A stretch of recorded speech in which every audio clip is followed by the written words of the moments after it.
I mean, in a spot like that, we knew they had no timeouts, so you really just try to get up the last shot. And I knew that they would hit, which just means sending a double team. I knew they would do it. So I told them, one, be ready, but two, if I can go get the ball, I'm going to go back and get the ball. So got off of it early. Dev kicked it back to me, and they tried to do it again and just rejected it, tried to get to a spot, tried to get the last shot. Or for some reason, no matter how I'm playing, the last shot just always goes in for some reason. Need to get through it the whole game. I mean, obviously, another time where we're up 20 and, a team comes back. So. How did you feel, though, about the way that the Spurs sort of kept responding every time they make a run? I mean, I think that's great. Like, obviously, the game is a game of swings, but a lot of times, you lose a lead like that, and then it's hard for a team to fight back and respond. But I mean, I think we might have given up the lead, but it was never anything other than a one-possession game, and I think we responded pretty well, especially being able to finish the game out like that. Obviously, like you mentioned, those late clutch shots have been your MO for a while. But is it difficult at all to come to a new team and be expected to take those shots, like right off the bat? I mean, like I said, when I first got here, they told me to be myself. Obviously, it's still different, and I wouldn't even say like I've played up to standard since I've been here, but they still have that confidence in me to go out there and do that. So I have that confidence in myself as well. I noticed a couple of sessions before, Chris was yelling at you from the sideline for you to go get the ball. Like, you know what he was. Yeah, I mean, I fully understand it. I mean, he trusted my abilities, like I said, and the team also trusted my abilities. So if I can't be confident in myself, when they have that confidence in me, then, I don't know what to tell you. You're ready for your debut in San Antonio tomorrow? Yeah, man. I haven't. I mean, obviously we had the two Austin games, but like I haven't played a home game in like a month and a half, like like mid-January. So it's definitely going to be great to be able to play in front of a home crowd. Have you been able to get in that building as a Spur? Like, No, not at all. I've seen absolutely nothing of Frost Bank Arena. So I've seen nothing. It's not a weird situation to be traded to a team when you don't get to see your home arena for like a month. Definitely. I mean, being traded period is weird to me. I've never I've been in one spot. I was in one locker until HB left, actually. Then I moved to his locker. So like I've literally been in one spot for 7.5 years. One locker room. I mean, one locker period. So it's going to be interesting, but I mean, I'm excited. I'm excited for the new start, and we want to continue to build this. We haven't had a chance to ask you, but how did you feel about Pop's address the team other than meeting?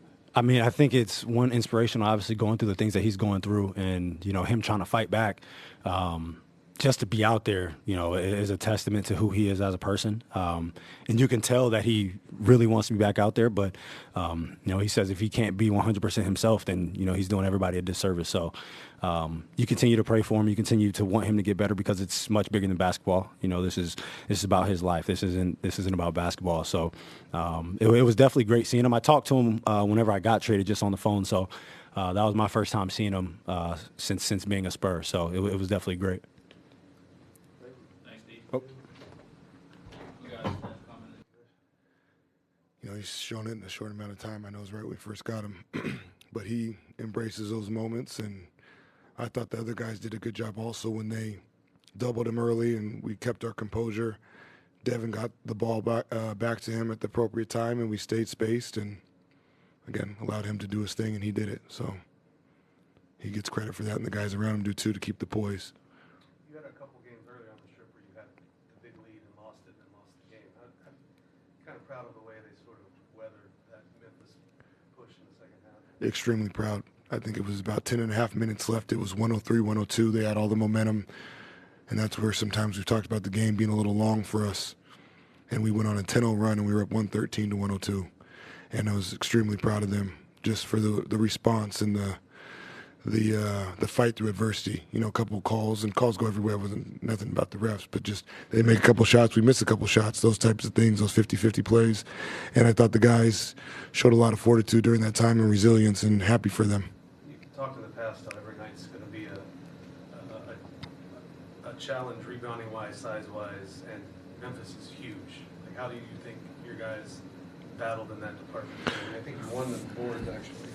Yeah, we won the board. We talked about rebounding and turnovers, right? That's the possession game that they dominate a lot of nights, and we ended up with one more field goal attempt, one more rebound, one more offensive rebound, same amount of turnovers. So we did a good job. I think a couple times we probably overreacted on some shot fakes and some closeouts, and led to them getting 74 points in the paint, and then they hit some timely threes at the end. But for the most part, those guys had great resilience. Jeremy, in particular, had a battle with some guys that are much larger than him. Did you kind of admire what he brought to the table tonight?